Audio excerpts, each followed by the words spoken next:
अस्सलामुअलैकुम वरहमतुल्लाहि वबरकातुहू। मैं आज एक बहुत अहम मौजू लेकर के आया हूँ जिस पर बात करूँगा मैं। लेकिन बात करने से पहले मैं आप लोगों से कह दूँ कि वीडियो आखिरी तक जो है कि देखिए, ताकि आपको बातें समझ में आए कि असल में ये बातें कितनी जो है कि बेहतरीन बातें हैं और कितनी कीमती बातें हैं। तो हम स्टार्ट करते हैं। और हमारा मौजू है कि कई सारे जो है कि हिंदू दोस्त हमारे जो है कि सवाल करते हैं, और सिर्फ मुझसे नहीं, तमाम बहुत सारे मुसलमानों से, और कई बार गुस्से के हालत में आकर के टीवी चैनल पे भी जो है कि इसके बारे में बकते हैं और कहते हैं कि जो है कि इस्लाम में एक खुदा का इबादत क्यों, हमारे यहाँ 33 करोड़ है। तो इस बात के या इस सवालात के जो है कि जवाब में मैं ये कहूँगा कि जिस तरह जो है कि हर इंसान का माँ बाप एक ही होता है, उसी तरह हर इंसान का रब एक है। अगर उस रब को कोई ईश्वर कह के पुकारता है या ईश्वर के नाम से जानता है, तो उसी रब की बात कर रहा हूँ। अगर कोई उस एक रब को अगर कोई गॉड कह के पुकारता है, तो मैं उसी की बात कर रहा हूँ। अगर उस रब को कोई वाहे गुरु कह करके पुकारता है, तो मैं उसी की बात कर रहा हूँ, जो अकेला है, तन्हा है, उसका कोई शरीक नहीं, यानी उसका कोई पार्टनर नहीं। तो जब उस रब की इबादत मुसलमान क्यों करता है, एक ही रब की इबादत मुसलमान क्यों करता है? इसलिए करता है कि सूरज और चाँद, ज़मीन, आसमान, इसके दरमियान जो चीज़ें हैं, इंसान, जिन, पेड़ पौधा, पत्थर, धूप, गर्मी, बारिश, ये सारी मौसम का भी मामला जितना है, फल फ्रूट, जितना भी चीज़ें पैदा हुआ है धरती पर, आप देख रहे हैं आपने आँखों से, ये सारी चीज़ों को पैदा करने वाला एक रब है।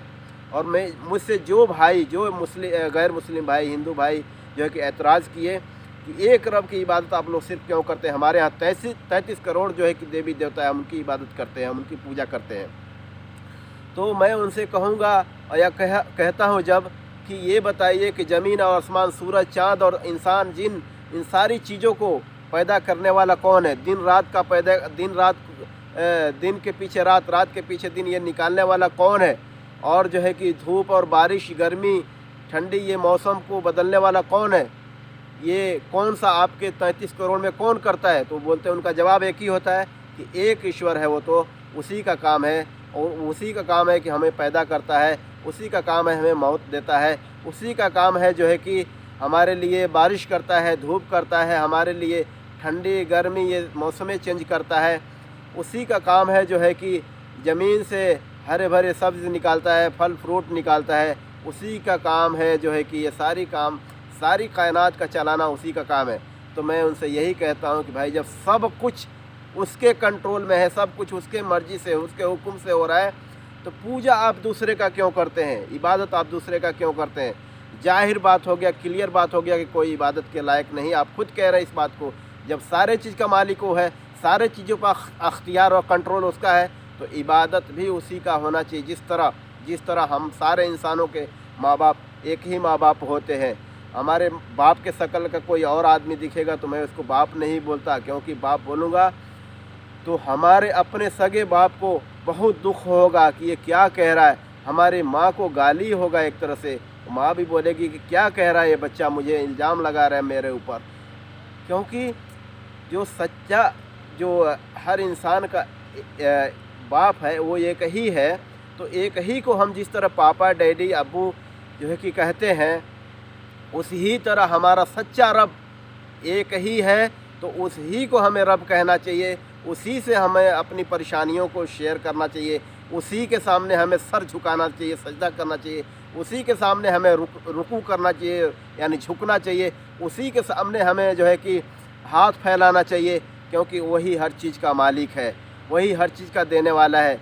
देखो भाइयों, वक्त रहते अगर कोई आदमी अपने आप को बदल दे, तो उससे बड़ा अक्लमंद कोई नहीं। वक्त जा रहा है, हर जो इंसान पैदा हो गया वो बूढ़ा हो रहा है, एक एक दिन वो मौत की तरफ जा रहा है, और वो मौत उसको उसके रब की तरफ लेके जाएगी। और जो है कि उसका रब एक दिन उससे हिसाब लेगा उसके ज़िंदगी का, कि तूने ज़िंदगी में, मैंने तुझे ज़िंदगी दिया, मैंने तुझे खाने पीने का, हर चीज़ का, हवा पानी ऑक्सीजन हर चीज़ का इंतज़ाम किया, तूने मेरे लिए क्या किया। तो वो क्या बोलेगा कि मैंने दूसरे का इबादत किया, मैंने दूसरे के सामने हाथ फैलाया, मैंने दूसरे के साथ झुका रुकू किया, मैंने दूसरे के सामने सजदा किया, यानी जो है कि सर झुकाया। तो ये उस दिन बहुत शर्मिंदगी की बात होगा। उस दिन जो बंदा कहेगा ये बात तो कह नहीं पाएगा, वो कहेगा, इस बात का एतराफ़ करेगा, इस बात को कबूल करेगा कि अल्लाह मुझसे गलती हुआ, ए ईश्वर, ए गॉड, ए भगवान, ए मेरे रब, मुझसे गलती हुआ। तो क्या कोई रास्ता है? अल्लाह कहेगा कोई रास्ता नहीं। क्या तुझे बताने वाला कोई इंसान नहीं मिला? क्या तुझे बताने वाला कोई आलिम नहीं मिला? क्या तुझे बताने वाला कोई ज्ञानी नहीं मिला? क्या तूने कुरान नहीं पढ़ा? क्या तूने हदीस नहीं पढ़ा? क्या तूने लोगों को नहीं समझा? और लोग भी थे दुनिया में जो हमारी इबादत करते थे, उनको देख के तू नसीहत लेता। और लोग थे जो कुरान के बारे में बताते थे, उनको देख के तू जो है कि नसीहत लेता था। और भी लोग थे दुनिया के अंदर, वो भी मेरे बंदे थे, और वो मुझे छोड़ करके किसी के सामने हाथ नहीं फैलाए, मुझे छोड़ के किसी के सामने रुकू नहीं किए, झुके नहीं, मुझे छोड़ के किसी के सामने सज्जा नहीं किए। तो तूने जो है कि क्यों अकड़ा रहा? तो ये आज तेरा जो है कि ये जो है कि जो तू दुनिया में करके आया है उसी का सज़ा मिलने वाला है। और उसका सज़ा क्या होगा? जहन्नम होगा, यानी नर्क होगा। नर्क में सिर्फ आग ही आग है। ये कोई अफसाना नहीं, ये कहानी नहीं मेरे भाइयों, ये हकीकत, ये होने वाला है। क्या आप जानते थे आपके पैदा होने से पहले आप कोई चीज़ नहीं थी? अल्लाह कुरान में फरमाता है, ऐ इंसान तू कुछ भी नहीं था, तेरी औकात ही कोई नहीं थी, तेरा वजूद ही कोई नहीं था। मैंने तुझे एक हकीर गंदे पानी से पैदा किया। और आप जानते हैं, सारा इंसानियत जानता है कि हर इंसान एक गंदे पानी से पैदा हुआ है, जबकि वो गंदा पानी अगर बाप के एहतलाम के टाइम अगर पैजामे में या उसके कपड़े में उतर जाता, निकल जाता, तो जो है कि उसको धो के बहा देता। हमारी औकात यही है, कीचड़ में चले जाते हम। लेकिन उस गंदे पानी से जो है कि इंसान को अल्लाह ने पैदा किया, और फिर हुक्म दिया है हमें कि मैं जिन और इंसान को इसलिए पैदा किया कि वो मेरी इबादत करे। वमा खलक़ता जिन वल इंस इल्ला लियअबुदून, मैंने जिन और इंसान को इसीलिए पैदा किया हूँ कि वो मेरी इबादत करे। तो भाइयों, वक्त रहते समझ जाओ, वक्त रहते संभल जाओ, क्योंकि मौत के बाद कोई चांस नहीं। तौबा का कोई मामला मौत के बाद नहीं है। मौत से पहले पहले तौबा कर लें, बातों को समझ लें, रिसर्च करें इस बात पर कि वाकई हमारा रब एक है। जब वाकई हमारा रब एक है तो जाहिर बात है उसी की पूजा करना चाहिए, उसी का इबादत करना चाहिए। तो इसको आप गौर व फिक्र करें, सोचें इस पे, क्योंकि मौत के बाद फिर कोई सोचने का मौका नहीं।